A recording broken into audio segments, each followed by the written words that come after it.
started like any other race weekend in the mid-1960s. Smokey Yunick, the most feared and respected name in the NASCAR garage, rolled in with one of his signature builds.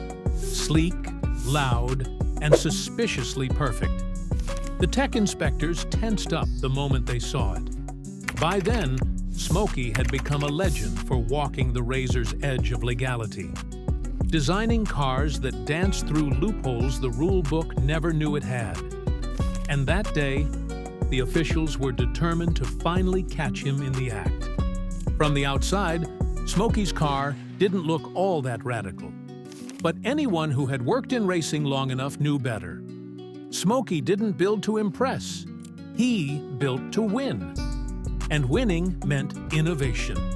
His cars were faster, lighter, more efficient, and always just legal enough to avoid disqualification, though rarely without controversy. Inspectors descended on the car like a SWAT team. They checked everything: ride height, frame modifications, engine specs.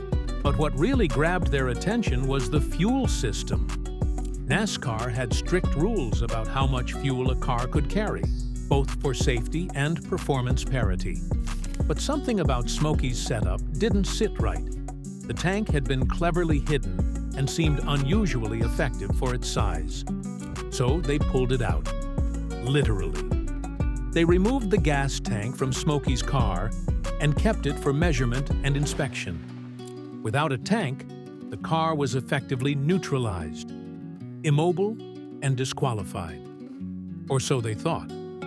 What happened next is the stuff of racing folklore. As the officials argued over fuel line legality and tank dimensions, Smokey calmly walked over to the car, hoisted the removed gas tank onto his shoulder, turned the ignition, and the engine fired up. The sound wasn't just a roar, it was a declaration. Without saying a word, he climbed behind the wheel, dropped it into gear, and drove the car out of the inspection area. No fuel tank, no explanation, just pure swagger. The officials were stunned, confused. Some say they just stood there with their mouths open. How could the car run? Where was the fuel? How was it possible? That's when the whispers started. Smokey had routed 11 or 13 feet of coiled fuel line inside the car's frame, holding enough fuel to drive out under its own power. It wasn't against the rules. The rules only specified tank capacity, not total fuel storage. The man hadn't broken the rule. He had outthought it. Again. And in that moment, Smokey Yunick didn't just escape a penalty. He cemented himself as the outlaw genius of NASCAR, the man who always stayed one lap ahead of the rule book. The gas tank incident didn't start with a dramatic standoff. It began with paperwork and a hunch. NASCAR had long suspected Smokey Yunick of stretching the boundaries of their fuel capacity rules.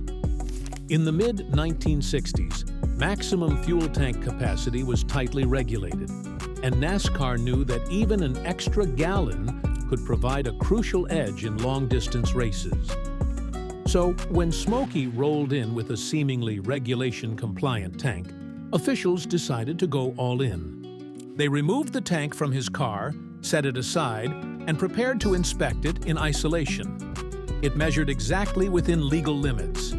Case closed, not even close. What the inspectors didn't realize was that Smokey's real innovation wasn't in the tank. It was in everything but the tank. He had allegedly designed a fuel system that included nearly 11 feet of coiled fuel line hidden inside the car's structure. Every foot of tubing was engineered to carry fuel, acting as a secondary reservoir. In total, it added enough fuel to rival a small tank, a masterstroke in functional engineering and regulatory gray areas. Smokey always said, "The rules don't say you can't. They just say what you must do." And that day, he proved it. By the rulebook, his tank passed. By intent, he had just outwitted the entire NASCAR inspection team. Even more shocking than the discovery of the coiled fuel line was the moment that followed. After the tank was removed and Smokey's car was supposedly rendered undrivable, he calmly walked over, lit his cigar, got in the car, turned the key, and it started. The look on the inspectors' faces said it all. He drove the car away with no visible gas tank, leaving behind stunned silence and a cloud of exhaust. Smokey's response, when asked later about it, was legendary. They forgot to take the rest of the fuel system. What followed was swift and harsh. Nascar rewrote its fuel system regulations within weeks. From that point on, the total fuel volume, including lines and fittings, had to fall within a defined capacity. Smokey didn't just push the envelope, he mailed it to the future. To understand the brilliance of Smokey's alleged workaround, you have to think like an aircraft engineer, which, of course, he was. During World War II, Smokey had served as a B-17 bomber pilot and mechanic, responsible for keeping some of the most complex machines of the time in the sky. That background gave him a mastery of systems engineering, weight distribution, and thermal dynamics. It also taught him how to improvise under pressure. When he applied those skills to racing, Smokey looked at race cars not as vehicles, but as integrated systems, machines where every component could be optimized or reimagined. He saw loopholes not as exploits, but as invitations. The coiled fuel line trick, whether 11 or 13 feet depending on the account, wasn't just a prank. It was a calculated engineering decision. Fuel lines at the time weren't regulated in length or diameter. Smokey used that to his advantage, carefully crafting a setup that held enough fuel in the lines alone to drive the car, even with the tank removed. The lines were reportedly routed through the roll cage or underbody, shaped and hidden to avoid detection. Smokey likely used wider diameter tubing, increasing volume without raising suspicion. The result? A hidden fuel reservoir that defied conventional thinking and made a mockery of the rules as they were written. To skeptics, it sounded impossible. But that was the magic of Smokey Yunick. He didn't just innovate. He innovated so subtly, so cleverly, that even after the fact, people weren't sure what they'd seen. The car started, the car drove, and nobody could prove exactly how. It was part science, part showmanship, and entirely Smokey. This wasn't a man building cars to meet the rules. He was building cars to beat them. The genius of Smokey Yunick's fuel system lay in one simple fact. He didn't break the rule. He sidestepped it. NASCAR's regulations at the time specified a maximum fuel tank size. It said nothing about the length of the fuel lines or the total volume of the system as a whole. Smokey read the rulebook like a lawyer with a wrench. He found the gaps and built his strategies around them. In his mind, if the rules didn't explicitly ban something, then it was fair game. That kind of thinking didn't just give him a competitive edge, it changed the game. What he built was a system that met the rulebook's letter, if not its spirit. And in racing, that distinction often determines who wins and who watches. Officials were furious. They felt Smokey had embarrassed them. Fans were amazed. Other teams were jealous. And NASCAR? NASCAR learned a lesson. The governing body had no choice but to update its rules to include total system capacity, making sure no one else could pull the same stunt. But by then, Smokey had already made his point. The race wasn't just on the track. It was in the garage, in the gray areas of regulation, in the invisible chess match between innovation and enforcement. Smokey Yunick didn't cheat. He conquered the rulebook. And in doing so, he reminded everyone watching that brilliance isn't about following rules. It's about seeing what lies just beyond them. Smokey Yunick didn't cheat. He just understood the rulebook better than anyone else. The fuel system stunt that stunned NASCAR's inspectors wasn't some rogue trick. It was a masterclass in legal loopholes. At the time, the regulations clearly stated how large a fuel tank could be. What they didn't specify was how long the fuel line could be, how thick it could be, or how much fuel the entire system could contain. Smokey saw the blind spot and built a solution right through it. His so-called 11-foot fuel line ran through and around the chassis, reportedly wound through the roll cage, under the floor, and wherever else he could hide it. Every bend, every inch, was perfectly engineered to maximize volume without drawing suspicion. The result? A car that could legally hold several extra gallons of fuel without violating a single word in the rulebook. NASCAR's reaction was pure frustration. Yes, the tank was legal. Yes, the fuel line wasn't regulated. And yes, Smokey had driven the car away without a tank. They were embarrassed, but they couldn't disqualify him. In fact, the moment became so infamous that Smokey himself would later joke, "It wasn't cheating if the rules didn't say I couldn't do it." But make no mistake, Smokey's intention was never to simply bend the rules. He was showing NASCAR that if they wanted to write a rulebook, they'd better make it airtight. Because if there was daylight between the lines, he was going to race a car right through it. NASCAR quickly rewrote the rules to include total fuel system volume, closing the loophole. But by then, Smokey had made his point. Rules are only as strong as their wording, and innovation always moves faster than regulation. The no-tank drive-off story has lived in garages, race shops, and pit lanes for decades. It's become one of racing's most retold legends. But did it really happen exactly as told?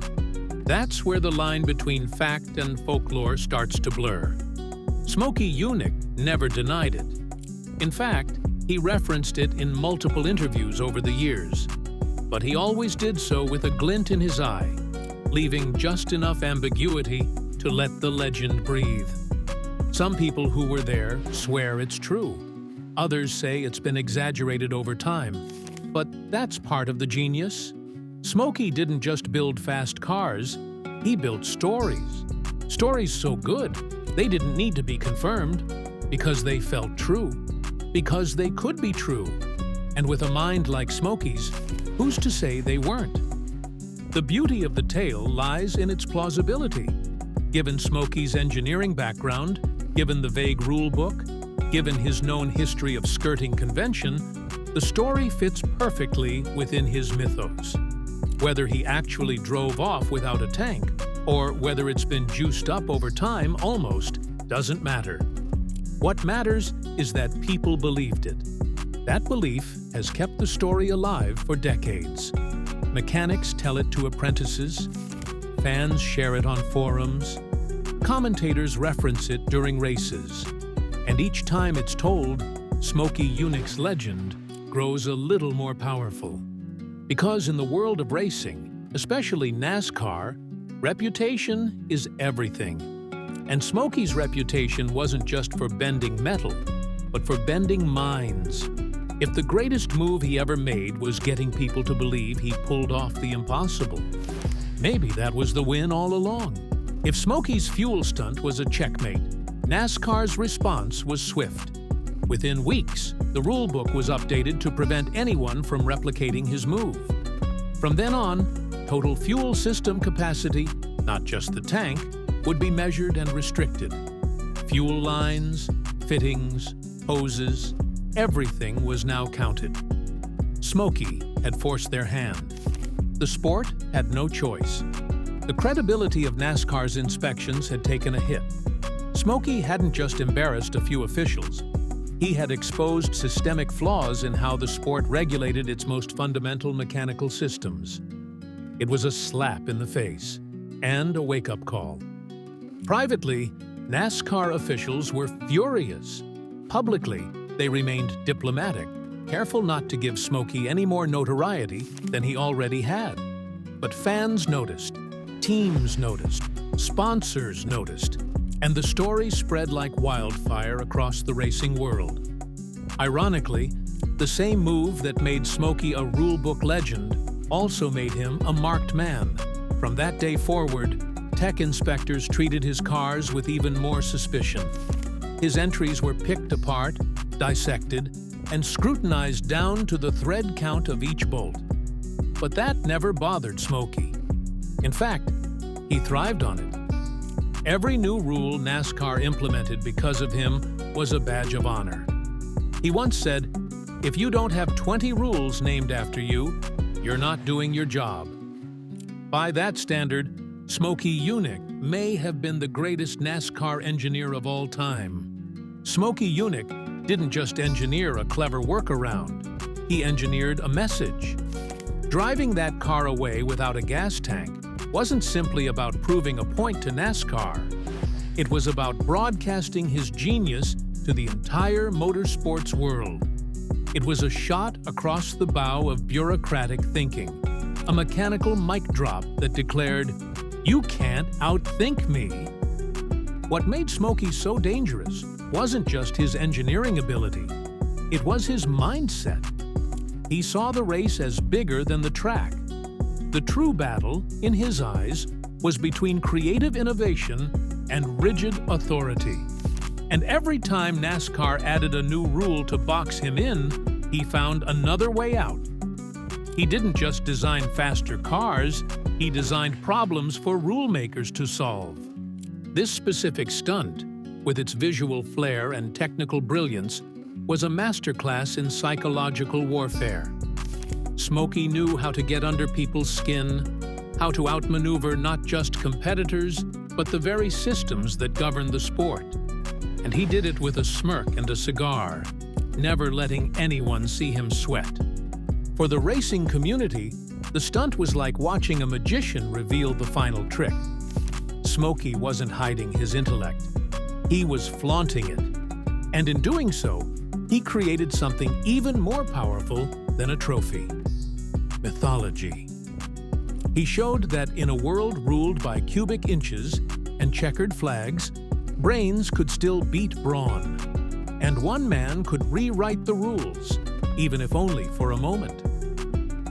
Decades later, the no-tank story continues to live on, not just in racing circles, but in the broader world of motorsports lore. Why? Because it's the ultimate underdog tale. The story of one man outsmarting an entire system. Not with money, not with power, but with intelligence and nerve. Smokey didn't have the biggest team. He didn't have the deepest pockets.